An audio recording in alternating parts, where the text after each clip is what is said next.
प्यारे बच्चों, आज हम क्लास 5 वर्ल्ड अराउंड अस का chapter 2 journey of the river किताब के सभी सवालों और एक्टिविटीज के आंसर्स को हम समझेंगे और सॉल्व करेंगे। अब look at the image given below and answer the following.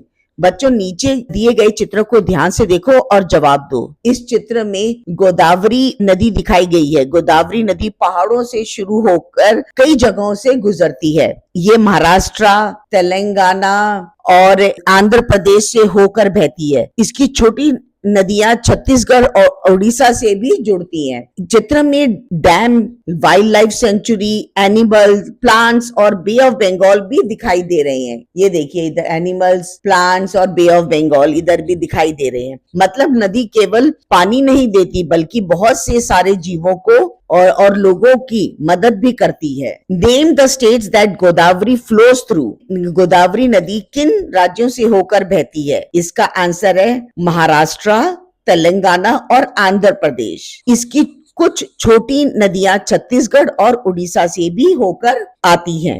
Next है, name a dam and a wild life sanctuary along the length of Godavari. Godavari के रास्ते में एक डैम और एक वाइल्ड लाइफ सेंचुरी बताओ। तो पहला डैम का नाम है Polavaram dam oblique Shri Ram Sagar project, और दूसरा अब वाइल्ड लाइफ सेंचुरी है Coringa wild life. Which other small reverse join Godavari in its journey? Godavari में कौन कौन सी छोटी नदियां मिलती हैं? तो इसमें है मंजीरा, इंद्रावती एंड सबीरा नदियां गोदावरी में मिलती हैं। Since ancient times, people have always built their homes near rivers or water bodies. Can you guess why? बहुत पुराने समय से लोग नदियों के पास घर बनाते हैं थे। बताओ क्यों? क्योंकि नदी से पीने, खेती, खाना बनाने और सफाई के लिए पानी मिलता था। Right. List 3 ways in which people are dependent on the river Godavari. लोग गोदावरी नदी पर किन किन कामों के लिए निर्भर करते हैं? तो पहला हो गया फॉर ड्रिंकिंग वाटर, यानी पीने के पानी के लिए, फॉर इरिगेशन ऑफ क्रॉप्स, यानी कि खेतों में पानी देने के लिए, और for fishing and earning a livelihood, मछली पकड़कर कमाई करने के लिए। In which occupations are people engaged near the river Godavari? Godavari नदी के पास लोग कौन कौन से काम करते हैं? तो people work as farmers, fisherman and boatman. लोग फार्मर, फिशरमैन और बोटमैन का काम करते हैं। Which crop do you see growing near the Godavari? Godavari के पास कौन कौन सी फसलें उगती हैं? तो आंसर है rice, sugar cane and vegetables grow near Godavari. Rice, sugar cane और वेजिटेबल्स उगते हैं गोदावरी नदी के पास। Which crops grow in your region? आपके रीजन में कौन सी क्रॉप उगती है, कौन सी फसलें उगती हैं? Where does the water for irrigation come from? अब in my region wheat, rice and vegetables grow. The irrigation water comes from river, canals and well. हमारे इलाके में wheat, rice and vegetables उगते हैं। पानी rivers और canals और कुओं से यानी well से आता है। अब एक्टिविटी 1 है ये। अब चलो इसको करते हैं।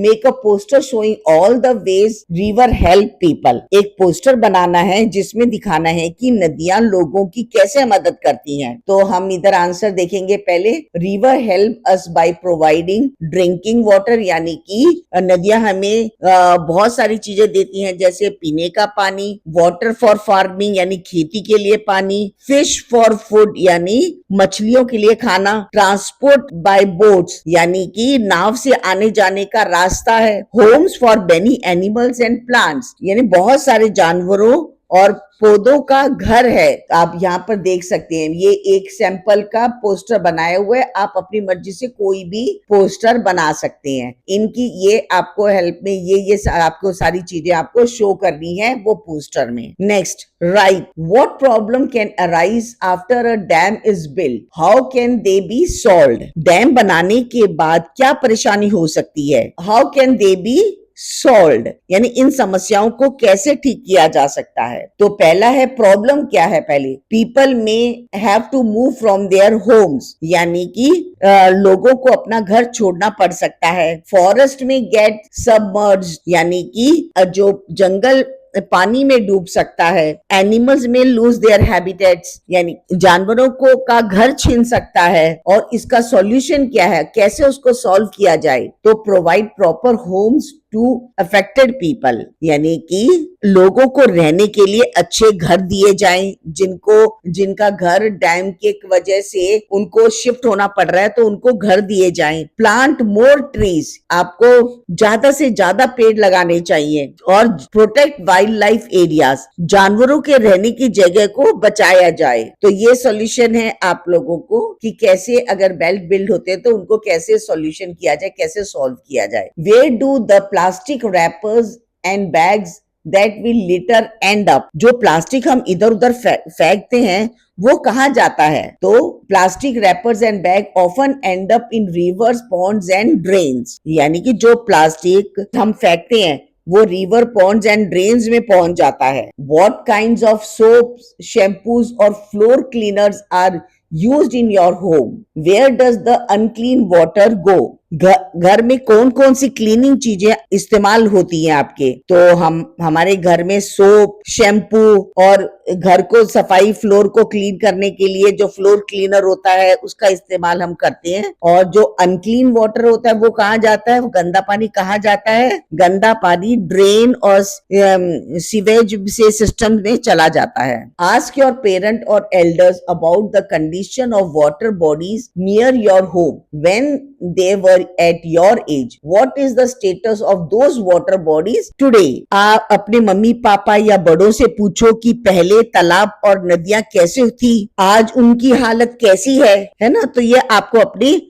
बड़ों से, अपने घर में मम्मी पापा कोई भी आपका बड़ा है, आपको उनसे पूछना है। तो मैंने यहाँ पर लिखा है earlier the ponds and rivers were clean. Today some of them have become polluted because of waste and plastic. पहले ponds और rivers जो थे वो बहुत साफ थे, आज कुछ पॉन्ड्स और रिवर प्लास्टिक और वेस्ट की वजह से पॉल्यूटेड हो गए हैं। अब ये एक्टिविटी 2 है, आपको make a list of things that we throw into the waste bin at home और स्कूल। घर या स्कूल में जो कचरा डस्टबिन में डालते हैं उनकी आपको एक लिस्ट बनानी है, जो आप कचरा डालते हैं स्कूल में या घर में। और if these things were throne into a river or pond, how would each of these items harms the animals, plants and people who live nearby and use this water? तो आपको एक लिस्ट बनानी है जहां पर यहाँ पर वेस्ट आइटम जो आप इधर फेंकते हो वो आपको इधर लिखने हैं। और अगर ये चीजें रिवर या पॉन्ड में अगर फेंक दी जाए तो वो कैसे हार्म करेगी, तो वो आपको इसके साइड में लिखना है। ठीक है,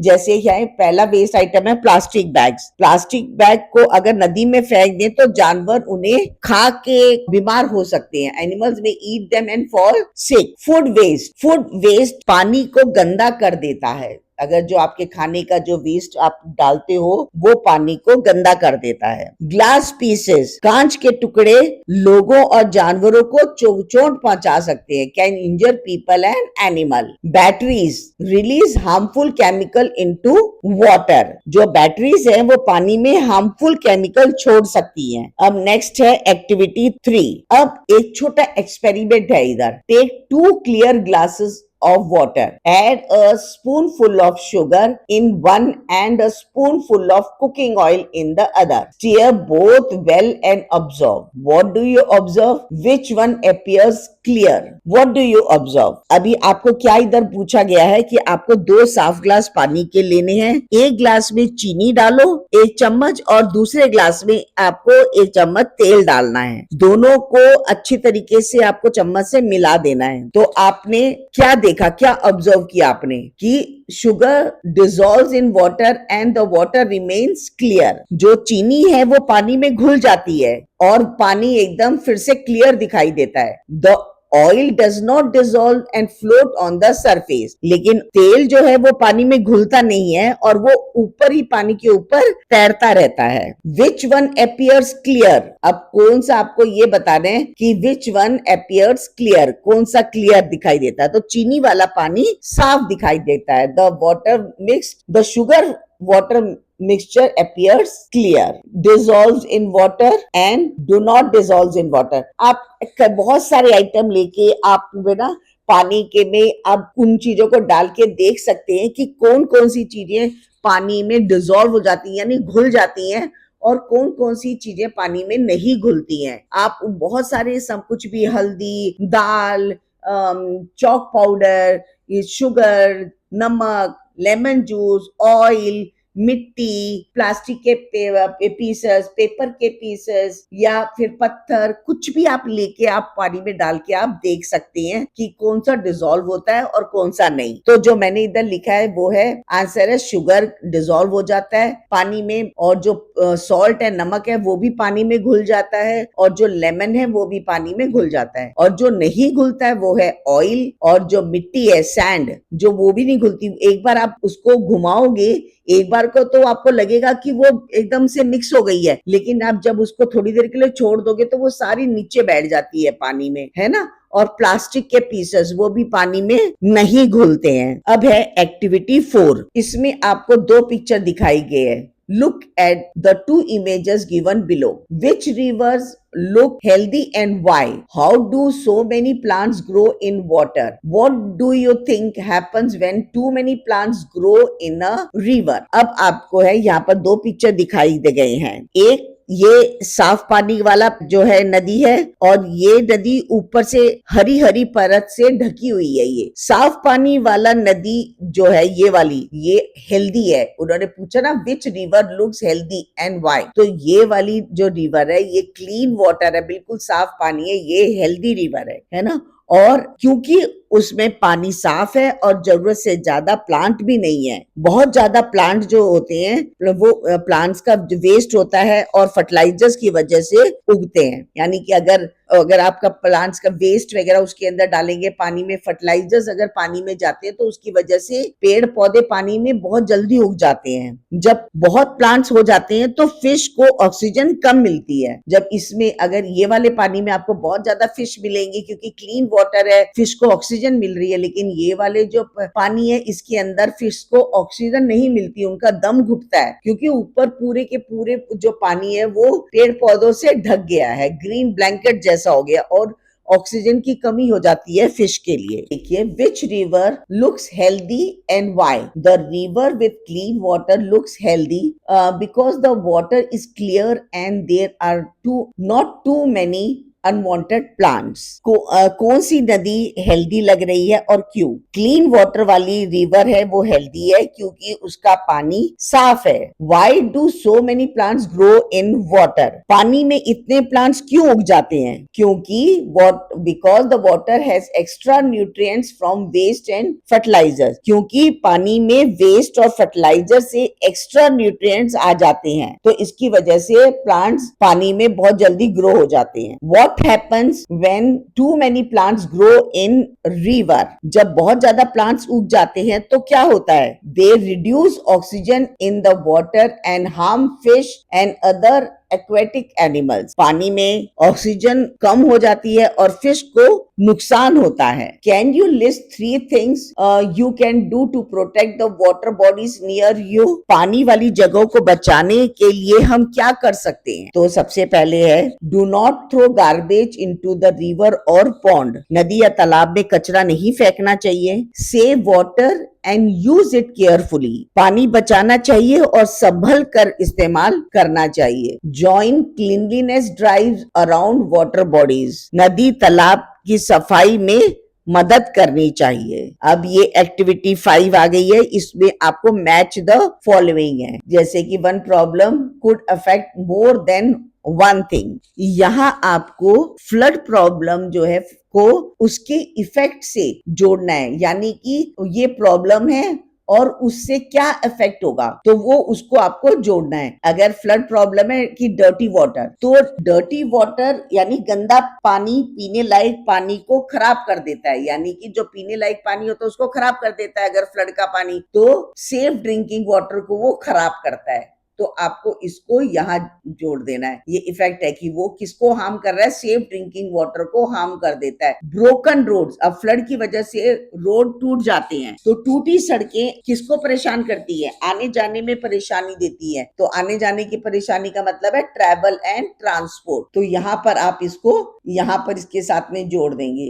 लॉस्ट क्रॉप, यानी कि फसल खराब हो जाती है। अब फसल खराब होने की वजह से क्या होगा, खाने पीने में कमी आएगी ना, तो ये हो जाएगा आपका फूड सप्लाई में कमी आ जाएगी। नो इलेक्ट्रिसिटी, अब फ्लड आता है तो उसके बाद में बिजली चली जाती है, तो बिजली ना हो तो क्या होगा, लाइट, फैन और फोन भी नहीं चलेंगे। तो क्या है, ये इधर आ जाएगा, light, fan and phones will not work. Spread of diseases, यानी कि अगर फ्लड आता है तो बहुत सारी बीमारियां अपने साथ लेके आता है, तो बीमारियां फैलने से लोगों की क्या होगा, हेल्थ खराब होगी, यानी पीपल्स हेल्थ। डैमेज्ड होम, यानी घर टूट जाते हैं फ्लड आने की वजह से, तो घर टूट जाए तो क्या होगा, तो लोगों के रहने की जगह चली जाएगी, तो क्योंकि वो तो रहने की जगह चली जाएगी तो क्या होगा, शेल्टर फॉर पीपल, यहाँ पर इनका घर का प्रॉब्लम हो जाएगी। उसके बाद है स्कूल शट, यानी कि स्कूल बंद हो जाते हैं। अब स्कूल बंद हो जाएंगे तो क्या हो जाएगी, पढ़ाई बंद हो जाएगी, पढ़ाई रुक जाती है, तो क्या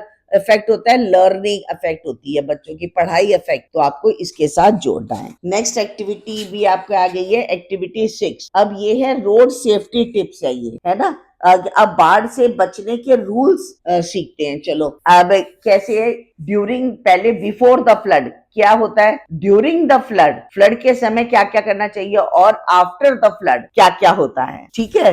तो इसके लिए हम आगे बताते हैं। ये देखिए, बिफोर द फ्लड क्या होगा, listen to local news updates, news सुननी चाहिए आप लोगों को पहले, तुरंत आप जब बिफोर द फ्लड आने से पहले न्यूज पर आपकी बिल्कुल नजर होनी चाहिए, बिल्कुल देखते सुनते रहना चाहिए। कोई भी आपको अनाउंसमेंट होती है तो वो न्यूज के द्वारा ही आपको पता चलेगा। Keep an emergency bag ready, emergency bag हमेशा आपको तैयार रखना चाहिए, जिसके अंदर सारी जरूरतों का सामान आप पहले से तैयार करके रखें, ताकि आप उसको तुरंत जब फ्लड का टाइम हो तो उसको अपने साथ लेके अगर जाना भी पड़े तो आप लेके जा सकते हैं। नो सेफ इवैक्यूएशन रूट्स, यानी सुरक्षित रास्ता पता होना चाहिए आपको कि कैसे आपको बाहर निकलना है। जब फ्लड आता है तो तुरंत आपको पहले से ही आपके माइंड में होना चाहिए कि कौन सा रास्ता, अगर फ्लड आएगा तो हम कहाँ से निकलेंगे। लीव अर्ली इफ एडवाइज, अगर कहा जाए तो जल्दी सुरक्षित जगह पर चले जाना चाहिए। अगर आपको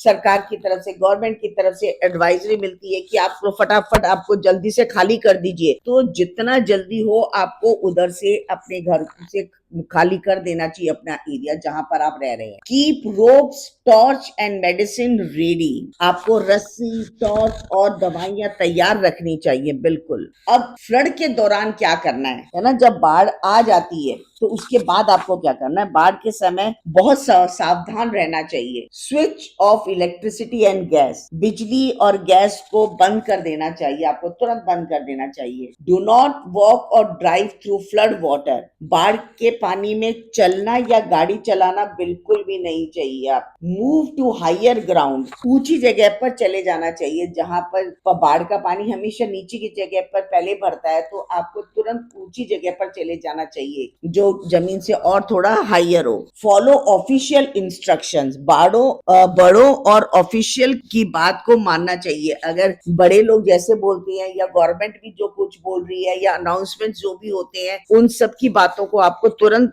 मानना चाहिए। Take animals to a safe place, जानवरों को भी सेफ जगह पर ले जाना चाहिए। जब फ्लड आके चली जाती है, फ्लड आफ्टर द फ्लड, अब आपको क्या करना है, avoid contact with flood water, बाढ़ के बाद की भी सावधानियां रखनी चाहिए, जैसे बाढ़ के पानी से दूर रहना चाहिए आपको। Stay away from broken power lines, जो टूटी बिजली की तारे हैं, क्योंकि बाढ़ के आने की वजह से सब ये टूट गई होंगी, तो उसकी से आपको दूर रहना चाहिए, क्योंकि हो सकता है उसमें अभी भी करंट चल रहा हो। Return home only when it is safe, घर तभी लौटना चाहिए जब सुरक्षित हो, सेफ हो। Inform family members that you are safe, अपने फैमिली को बताना चाहिए कि आप सुरक्षित हैं, सेफ हैं। Clean and disinfect your house, घर में जब आप पहुंच जाते हैं तो उसको बाद आपको सबसे पहले घर को सफाई करनी चाहिए और उसको डिसइंफेक्ट करना चाहिए। आपको हर जगह पर दवाइयां वगैरह डाल के कि भाई कोई भी बीमारी वगैरह आपको ना लग जाए, कोई जानवर या कोई कीड़े या कोई भी आपके घर में बाढ़ के पानी की वजह से आ जाते हैं और बीमारियां फैलाएंगे, तो इसकी वजह से आपको घर की अच्छे से सफाई करके और उसको डिसइंफेक्ट करना चाहिए। ये है activity 7। Read the road safety tips given in activity 6 and organise a role play where you are sarpanch और पुलिस कॉर्पोरेटर और your village or city. Discuss what action you will take to prevent flooding, prevent damage caused by flooding, keep elderly people and people with disability safe, keep animal safe। कि ये activity में आपको role play करना है और आपको activity 6 की जो फ्लड सेफ्टी टिप्स को आपको ध्यान से पढ़ना है। अब एक्टिंग करके दिखाना है, आपको रोल प्ले करके दिखाना है। सोचो तुम गांव के सरपंच या शहर के कोई लीडर हो, बताओ कि तुम लोगों को बचाने के लिए क्या करोगे। बाढ़ रोकने के लिए नालियां साफ कराओगे और पेड़ लगाओगे।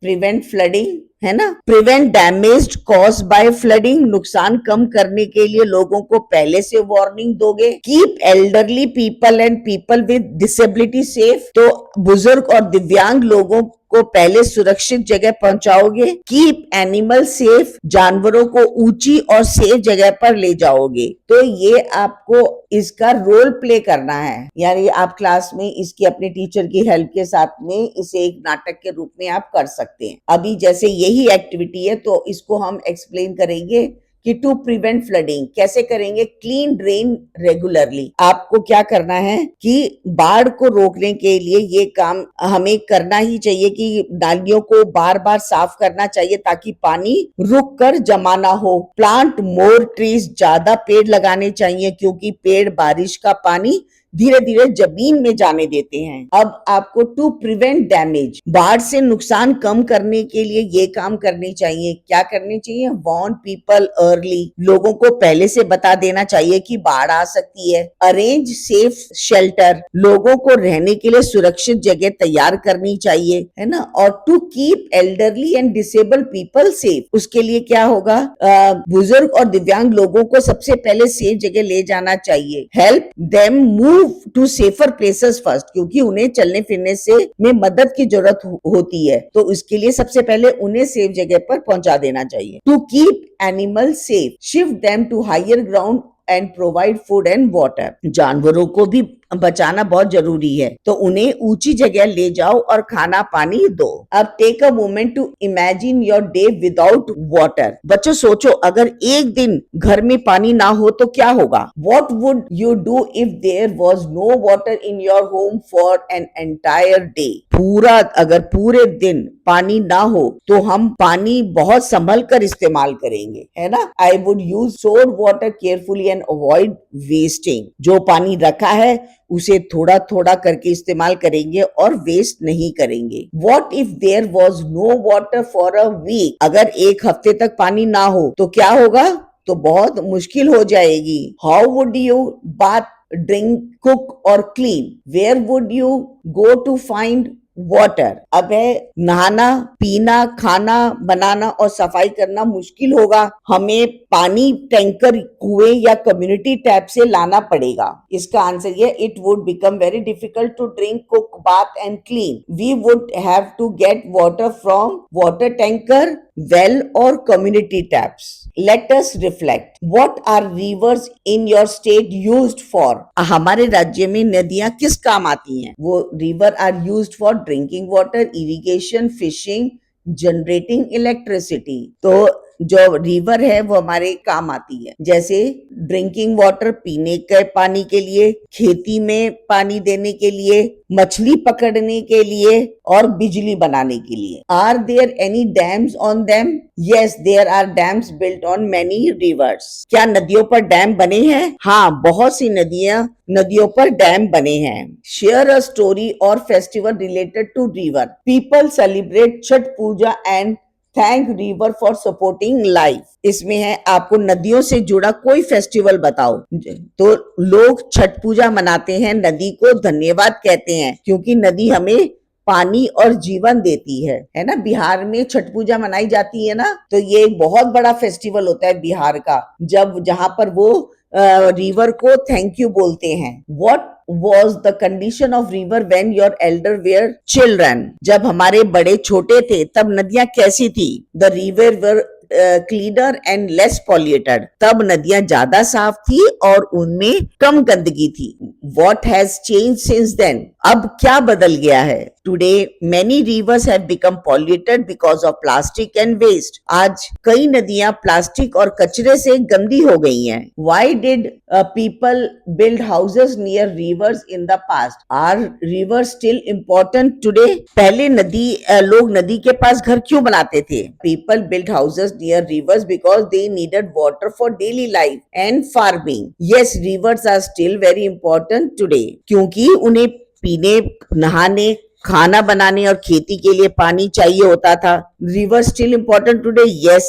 हाँ बच्चों, नदियां आज भी बहुत जरूरी हैं। If you could create one rule to protect river, what would it be? नदी बचाने के लिए एक रूल होगा तो वो क्या होगा? No one should throw garbage into river. कोई नदी में कचरा नहीं फेंकेगा। Think about a time when you wasted water. What could you have done differently? I could have turned off the tap while brushing my teeth. सोचो कभी तुमने पानी waste किया था? तुम क्या अलग कर सकते हो?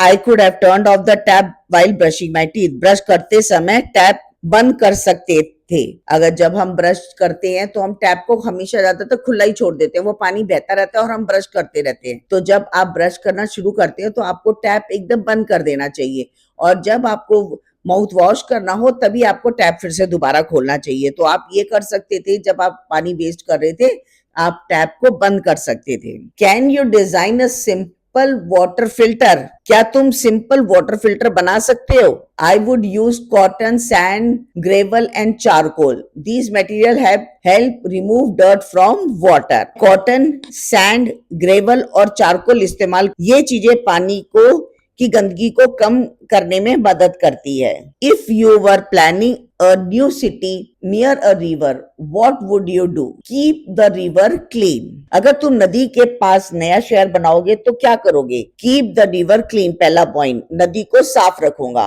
Treat sewage before releasing it, गंदे पानी को साफ करके ही नदी में डालूंगा। Do not throw waste into the river, नदी में कचरा नहीं फेंकूंगा। अभी है प्रिवेंट फ्लड, बाढ़ को रोकने की तैयारी करना। कैसे करना? बिल्ड प्रॉपर ड्रेनेज सिस्टम, अच्छी नालियां बनवाऊंगा। प्लांट मोर ट्रीज, ज्यादा पेड़ लगवाऊंगा। Ensure enough water in summers, गर्मी में पानी की कमी ना हो इसका कैसे ध्यान रखा जाए? हार्वेस्ट रेन वाटर, बारिश का पानी जमा करना चाहिए।